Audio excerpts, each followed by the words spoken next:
Hello दोस्तों, welcome to track India the horror show. दोस्तों, आज की कहानी एक भूतिया गुड़िया की कहानी है, जिस पर साल 2013 में ब्लॉकबस्टर मूवी द कंजरिंग बन चुकी है।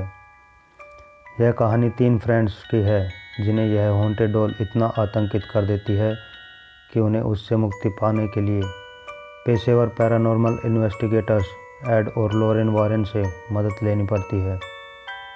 यह डॉल आज भी वारेन के ओकलट म्यूजियम में शीशे के शोकेस में रखी हुई है। शोकेस के ऊपर इसे ना खोलने की चेतावनी भी लिखी हुई है। एड और लॉरेन के अनुसार इस डॉल की शैतानी ताकतें अभी भी जिंदा हैं।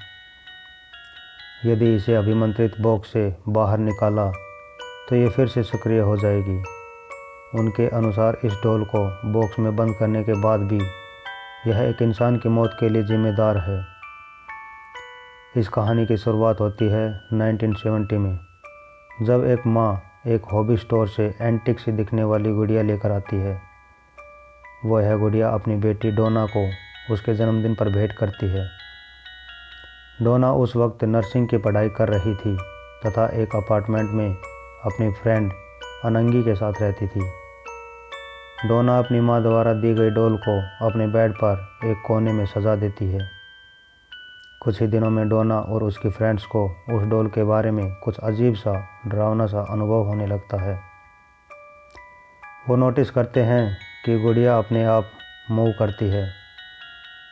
शुरू में तो यह मूवमेंट बहुत मामूली होती थी, जैसे कि डॉल का एक ही जगह पर घूम जाना, पर जैसे जैसे दिन बीतते हैं यह मूवमेंट बढ़ता जाता है। अब हालात यह हो जाते हैं कि जब वो कॉलेज से घर आते हैं तो डॉल कभी तो उनके दूसरे कमरे में, कभी सोफे पे, तो कभी कुर्सी पर मिलती है। यहाँ तक कि कमरा बंद होने के बावजूद डॉल अपनी जगह बदल देती है। डॉल को लाने के 1 महीने के बाद हालात और भी पेचीदा होने लगते हैं।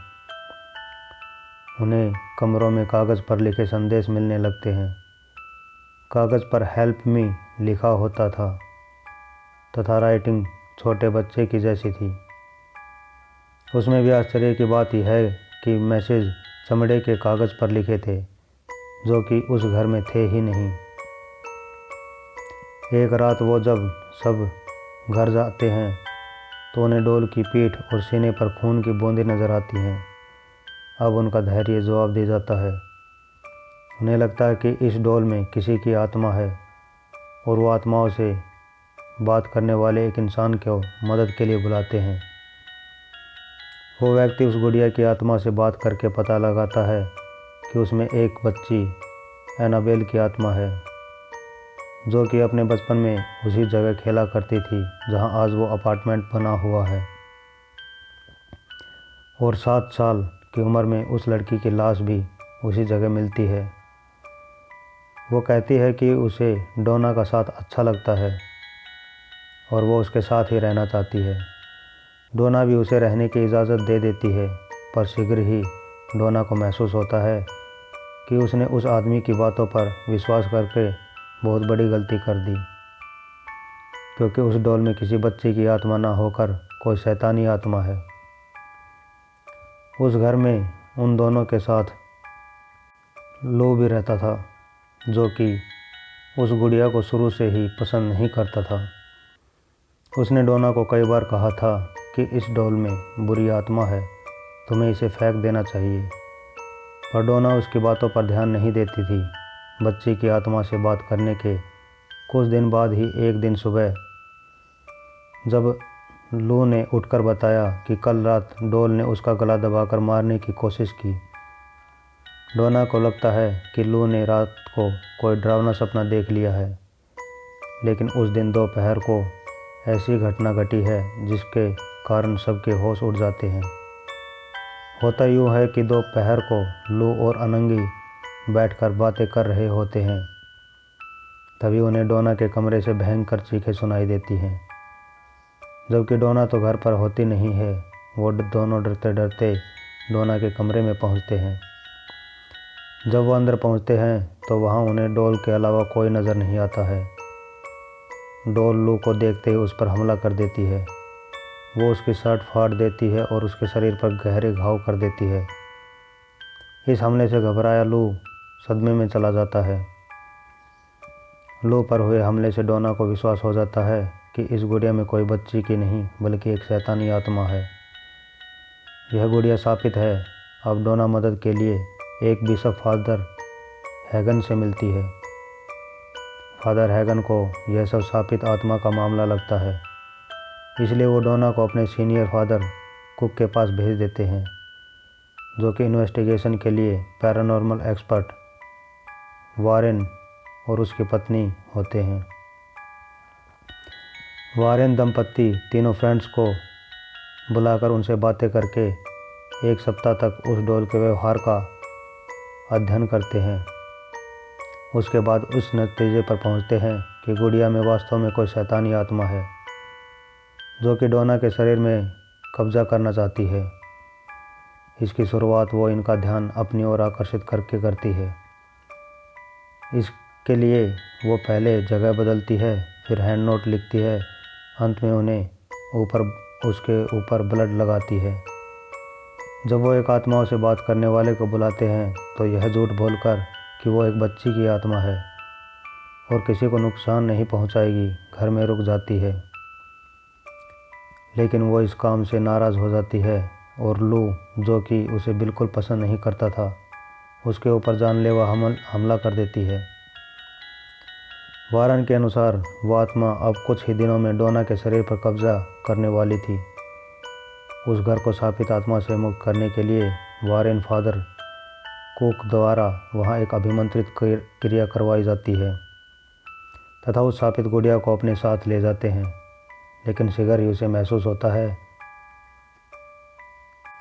कि इस डॉल की शैतानी ताकत बहुत ज़्यादा है, क्योंकि वो उस डॉल को अपनी गाड़ी में रखकर रवाना होते हैं तो उस गाड़ी के पावर ब्रेक और स्टीयरिंग मोड पर काम करना बंद कर देते थे, जिससे कि गाड़ी इधर उधर टकरा जाती है।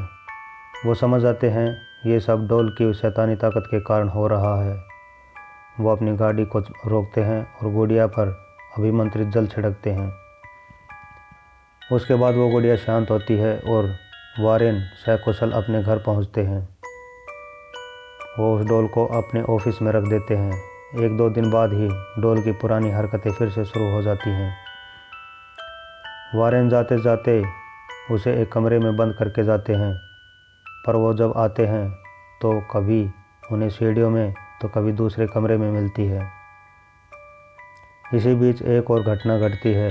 एक बार फादर जैसन ब्रैडफ्रेड वारेन से मिलने उनके ऑफिस आते हैं तो वो उस डॉल को उठा के कहते हैं कि ये सिर्फ एक डॉल है, ये किसी को कुछ नुकसान नहीं पहुंचा सकती है। लेकिन जब फादर वहां से लौटते हैं तो रास्ते में ही उनका मेजर एक्सीडेंट हो जाता है और वो घायल हो जाते हैं। इसके बाद वारेन एक अभिमंत्रित बॉक्स बनाकर डॉल को उसमें रखकर अपने म्यूज़ियम में रख देते हैं।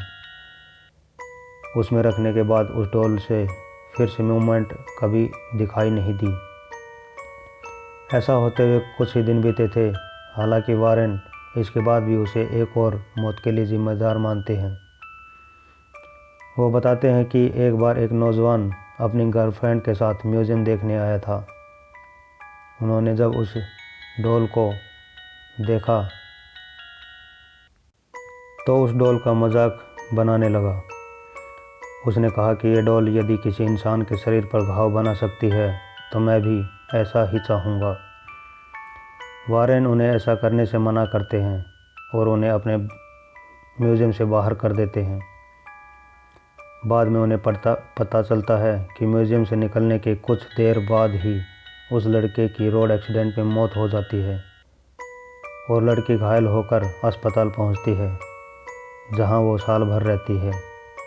वारेन उस लड़की से हॉस्पिटल में मिलने जाते हैं और पूछते हैं कि क्या हुआ, तो वो कहती है वो दोनों उस डॉल का मजाक बनाते हुए बाइक से जा रहे थे कि अचानक वो अपना बाइक से कंट्रोल खो देते हैं और पेड़ से टकरा जाते हैं।